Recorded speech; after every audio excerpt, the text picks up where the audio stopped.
Hello and welcome to the second edition of our new podcast, Word on the Street. Today, we will be going over the second book in the Ranger's Apprentice series by John Flanagan, The Burning Bridge.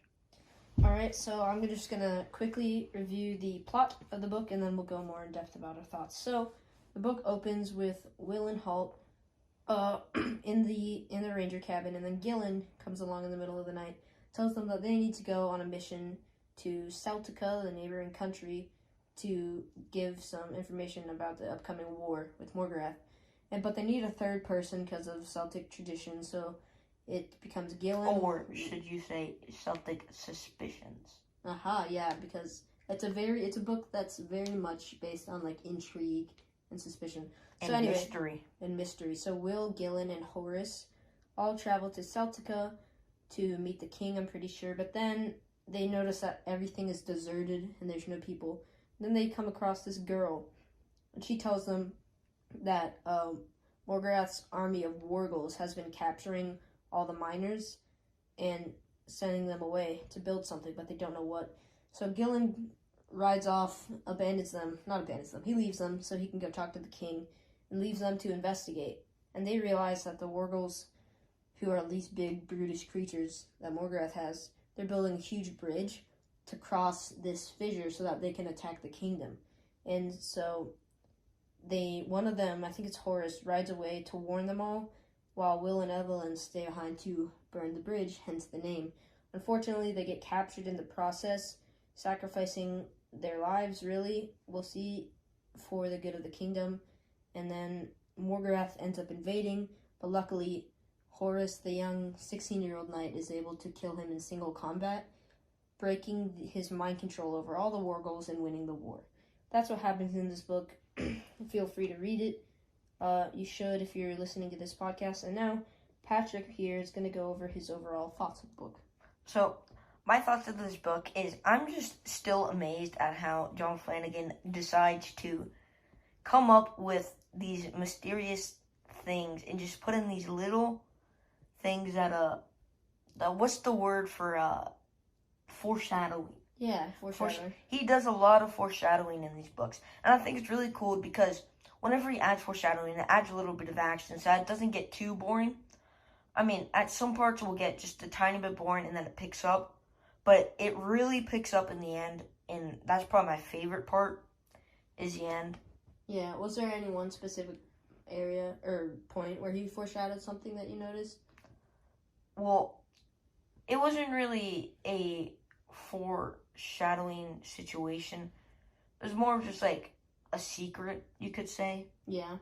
It's something you learn later on in the book. It's when, what's her name? The girl that they met on the trip. Evelyn. She was stuttering and stuff, and she was acting really suspicious. Yeah. So, I'm not sure if that would really be considered foreshadowing. Yeah, but you're wondering why she's like that. Yeah. And then later you learn that in the book that she was faking it, and she was actually the daughter of the king. Yeah, so that's a big, kind of plot twist. I think maybe plot twist was the word, not foreshadowing. Perhaps.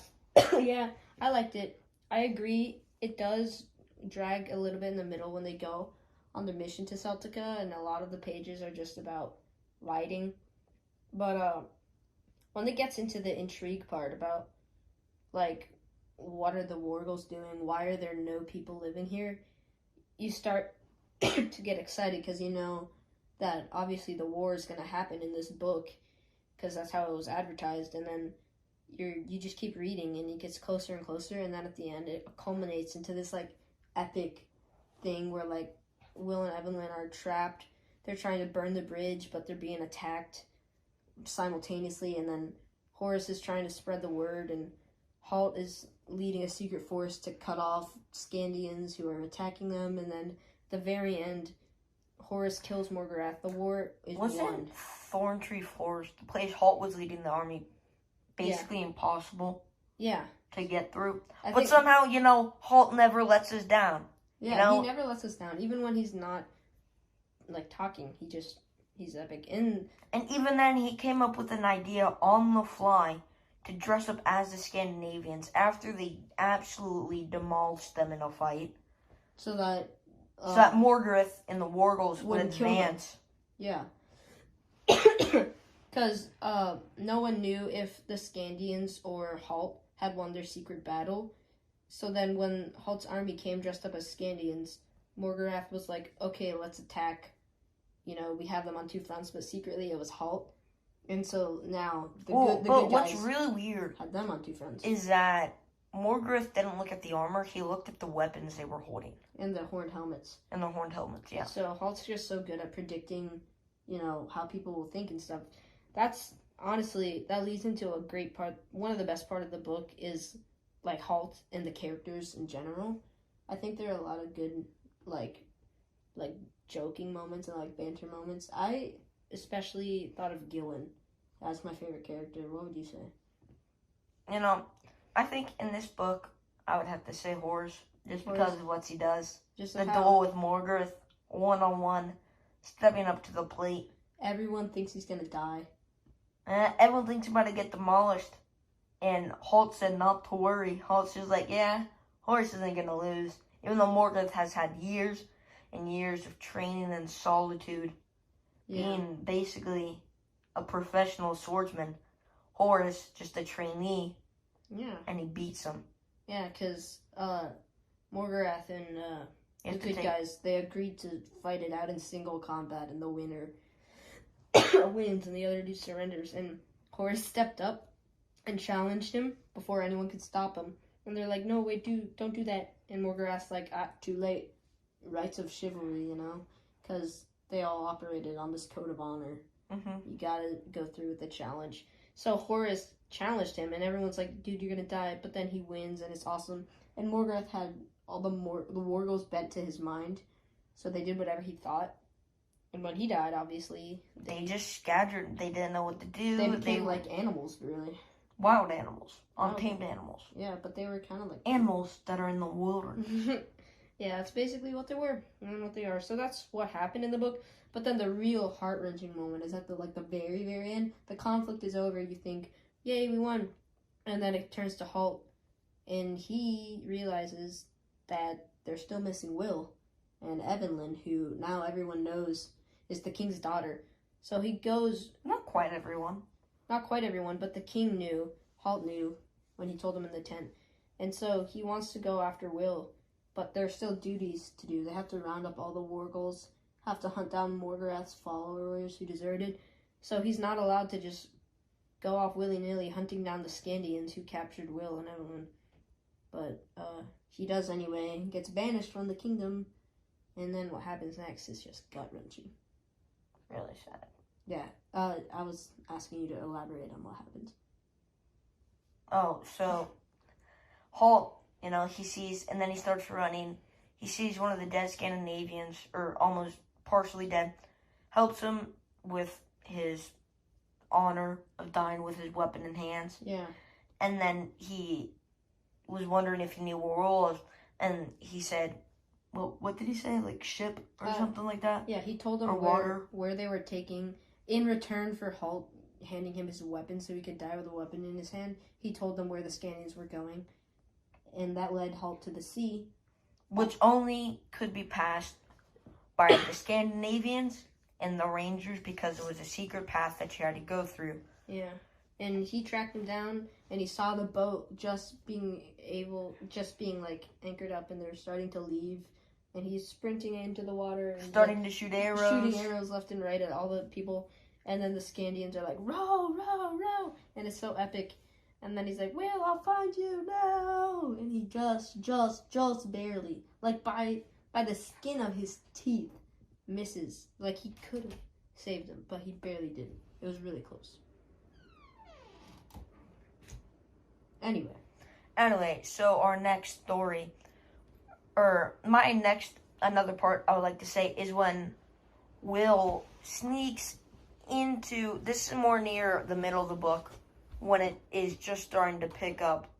It's when Will sneaks into where the Scandinavians are chilling with the Wargles by the bridge. Now, it may not seem like a lot, but he is breaking into basically what could be his death. Yeah. But since he is trained, he decides he's going to go for it because he is willing to die for the kingdom, for this information. So, yeah, there's so many just great moments with these characters. Gillen, I noticed, was really funny. He's just like, I feel like Gillen, he's kind of just the character that's like cool, you know? He brings a new kind of vibe to the story. He brings a bit of a lighthearted element. He reminds me of a little bit of like Mercutio in Romeo and Juliet. Not that we're talking about characters, what do you think of both the characters in the first book compared to the characters in the second book? Yeah, so as for the characters that were really important in the first book, like Will, Halt, Horace, I think are the main ones. I really liked Will. Will, I feel like he's the same old guy. Except he more comes into his own. He steps up and he can make decisions. I think he's starting to be more brave and outgoing. Like he doesn't need Halt by his side. Horace, I would say, obviously for half the first book he was Will's enemy, and I think now that they're just friends the whole book, it turns him into a much more likable character. And then for the new characters, what would you think, Patrick, about Evelyn? You know, I'm going to be honest, I was suspicious of her at first, but I came to kind of like her. Yeah, she was able to build a fire to start the bridge on fire. So yeah. You can tell that even though she's a princess, she really knows her stuff. So, what do you think the ending of this book means for the future? Do you think it's going to go into, like, the next book, like, a lot? Yeah, so this book, obviously it had a very somber ending, and you have, like, such a serious ending with Will and Evelyn being taken captive that you know the next book's going to be about their journey to wherever they're being taken and their attempt to escape. You're going to want to know what's happening, and I think the next book is going to be very interesting because we're going to see if they're going to get rescued. We're going to see if they're not going to get rescued. It's going to be interesting. Patrick, what would you say? If you had any predictions to make, because I know you haven't read anything except the first two books, what do you think will happen in the next books potentially? I mean, instantly you already know what's going to happen, you know? I know, I'm not going to I think my guess is going to be pretty funny. I'm going to keep a straight face, just so you know. But I think they're going to get turned into... I feel like they're going to get sold off. You're going to get sold used off? for labor. For labor? So, like, some form of slavery? Yeah. By whom? By probably the breaking it, because since Will is a ranger, and rangers are very valuable people to the kingdom. They'll be. And so they can be sold for a lot. And same with Evelyn. So I think, but they don't know about Evelyn. They don't know about Evelyn, that's true. And so I think they're going to bring them to the king of Scandinavia. Mm-hmm. And he's probably going to either use them for slave labor, or he's going to try to crack something out of Will. Yeah. Since they are bounty hunters and they like money. And he does know he knows they're a ranger because of how capable he was with the bow. So it's going to be interesting. And the crest. And the crest. It's going to be interesting to see what he does with them. Assuming, of course, that they do go to Scandia. I don't know. Not going to spoil anything. That's why you got to read the books. But, yeah. It's interesting. Very interesting. So, yeah. Overall, I really like this book. I think that even though I don't like it as much as the first, it does a great job of setting up the next book. And, like, you want to know what happens next. You are heartbroken at the end of this book. You want to read the next one. And you're just like, yeah, I really hope. You're like, into the unknown. I want to see what happens in the next book. Woo! Yeah. And then another part, you can also see that Halt will probably go into some sort of depression from this. Because, remember, keep in mind, he was banished for a year from the kingdom. So, yeah, I should ask you about him. What do you think he's going to do? Because it showed him leaving the kingdom with Horace to go after Will and Evelyn. What do you think they're going to come across? You know, I think they're going to come across some challenges. I'm not sure exactly what. But I think there's going to be some really hard challenges that they're going to have to get through. But not hard for Halt, obviously, because Halt is just the best character. Heart's out. Halt's my favorite character ever. Yeah. If he ever dies, I'm gonna stop reading the series. If you read the series, you gotta have a favorite character. Halt's a great one to choose. He's pretty epic. I'm not gonna spoil if he dies or not ever, but I do want to ask you. So you think Halt and Horace are gonna go after Will and Evelyn somehow? Will and Evelyn are gonna get captured by the Scanians and get put into slave labor, or tried to be interrogated? Is that what you thought? Yeah. Yeah. So that's a pretty. I'm not gonna spoil anything. I'd say that's a pretty good guess of what's gonna happen. Some of those things are gonna be involved, which is pretty easy to predict. So, yeah. If you're listening to this podcast still, before you read the third book, assuming you're reading it, feel free to make predictions because it's always fun, especially if you're right. And I think that's really all we have to talk about. Yeah. Exiting thoughts, Patrick? You should always come back for part 3 because, we'll be posting at some point. Yeah, maybe some point in the distant future, maybe on a different YouTube channel, but who knows? If you could ever find us on the internet, it's the Word on the Street podcast, and it'll be back.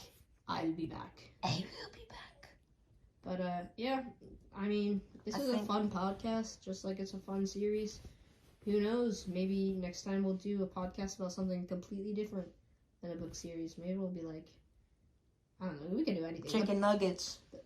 We could do a podcast about chicken nuggets. The possibilities are limitless. Oh, see you guys next time. Yeah, bye. Bye. Bye.